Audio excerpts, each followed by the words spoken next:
नमस्कार दोस्तों, मैं रमेश योगी। तो दोस्तों, हमने पहले का जो वीडियो बनाई था उसमें राजस्थान का सामान्य परिचय बता दिया था।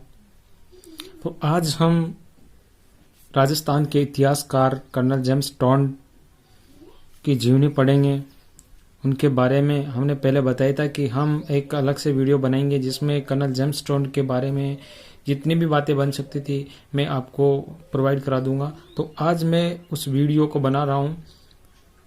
तो दोस्तों, अब चलते हैं कि जो कर्नल जेम्स टोंड थे उनका जन्म हुआ था 20 मार्च 1782 को, और इंग्लैंड में एक जगह है इलिसगटन, वहां पर हुआ था। बात करें दोस्तों तो ये मूल रूप से स्कॉटलैंड के निवासी थे और इनकी जो माँ थी वह मैरी एटली थी। इनके पिता जेम्स टोंड थे और पिता के नाम के आधार पर ही इनका नाम जेम्स टोंड रखा गया, जिनको बाद में कर्नल की उपाधि दी गई। रिचर्ड स्ट्रेची के द्वारा कर्नल की उपाधि इनको मिलती है 1813 के अंदर। तो पहले तो ये जेम्स टोंड ही थे। तो दोस्तों 1782 को इनका जन्म हो जाता है और 1798 को एक ये भारत के बंगाल प्रांत में आते हैं और एक अधिकारी का जो पद था भू सर्वेयर इंजीनियर अधिकारी पद, उस पद पर ये यहाँ पर आते हैं भारत के अंदर। फिर क्या होता है कि 1805 में ये दौलत राम सिंधिया की जो सैनिक टुकड़ी थी उनके अंदर नियुक्त होते हैं, और नियुक्त होते हैं तो ये वहाँ से सैनिक बन जाते हैं और सैनिक बनकर फिर राजस्थान में आते हैं। तो 1806 के अंदर ये दूत बनकर आते हैं मांडलगढ़ भीलवाड़ा में, और भीलवाड़ा में जब आ जाते हैं तो हमने दोस्तों पहले बताया था कि जब ये मांडलगढ़ भीलवाड़ा में आ जाते हैं तो दोस्तों हमने जो आपको पहले बताया था कि जब मांडलगढ़ भीलवाड़ा में आते हैं तो इनकी मुलाकात होती है यति ज्ञान चंद्र जी से, और ये यति ज्ञान चंद्र जी को अपना गुरु मान लेते हैं। फिर दोस्तों यहाँ से ये 1817 से 18 में 18 में वैसे मार्च में गए थे, मार्च 1818 में वो गए थे। पश्चिमी राजपूत राज्यों के पॉलिटिकल एजेंट बनकर उदयपुर जाते हैं दोस्तों ये, और वहां पर अपना काम करते हैं। राजस्थान के इतिहास का जनक जो कर्नल जेम्स टोंड को ही कहा जाता है। कर्नल जेम्स टोंड ने सर्वप्रथम राजस्थान इतिहास को क्रमबद्ध लिखा था, और 1813 में जेम्स टोंड को कर्नल की उपाधि दी गई रिचर्ड स्ट्रेची के द्वारा।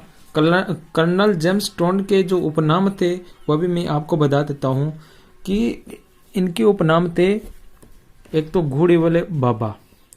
कर्नल जो जेम्स टोंड थे वह घोड़े पर सवार होके विभिन्न गांव जाते थे, गांव के अंदर गांव का दौरा करते थे, इस कारण इनको घोड़े वाले बाबा कहा जाता है। और राजस्थान इतिहास का पितामह, इन्होंने राजस्थान इतिहास को सर्वप्रथम लिखा था। और दोस्तों बात करें कि जो राजस्थान का या रेगिस्तान, राजस्थान में पूरे में ऊंट गाड़ी नहीं चलती, लेकिन जो रेगिस्तानी इलाका है, रेतीले जो क्षेत्र हैं वहां पर जहाज ऊंट बहुत होते हैं। तो ऊंट को सर्वप्रथम राजस्थान का जहाज करने वाले भी कर्नल जेम्स टोंड ही थे। बात करें तो इन्होंने कर्नल जेम्स टोंड थे, इन्होंने कौन कौन सी पुस्तक ली, इन्होंने विभिन्न पुस्तकें भी लिखी। तो इनकी प्रमुख जो पुस्तकें हैं the एनालस and antiquities of Rajasthan, ये 2 भागों में प्रकाशित होती हैं। इस पर भी हम एक अलग से वीडियो बनाएंगे। एक लिखा था इन्होंने central and western Rajput state of India, ये भी कर्नल जेम्स टोंड ने लिखी थी। और जो सामंती प्रथा है उसको सबसे पहले लिखने वाले या पुस्तक में दर्शाने वाले भी इतिहासकार की बात करें हम तो वो भी कर्नल जेम्स टोंड ही थे। कर्नल जेम्स टोंड ने वीर दुर्गादास को राठौड़ों का यूनिसेफ भी कहा। और विभिन्न व्यक्ति को विभिन्न विभिन्न नाम से भी इन्होंने कहा, वो हम अलग से वो बनाएंगे। राणा संग्राम सिंह या राणा सांगा के शरीर पर 80 घाव थे, उनके शरीर पर 80 घाव हो गए थे और इस कारण कर्नल जेम्स टोड ने इसे भग्नावशेष सैनिक भी कहा था। तो ये किसके बारे में कहा? भग्नावशेष जो सैनिक है ये राणा सांगा ने के बारे में कहा कर्नल जेम्स टोड ने, जब इतिहास लिख रहे थे उस टाइम। महाराणा प्रताप को हल्दी घाटी का शेर भी कर्नल जेम्स टोड ने कहा था। और हल्दी घाटी स्थान को मेवाड़ की थर्मोपल्ली भी कर्नल जेम्स टोड ने बताया। 1582 में महाराणा प्रताप ने दिवेर के युद्ध में अकबर के प्रतिनिधि सुल्तान खां को पराजित किया।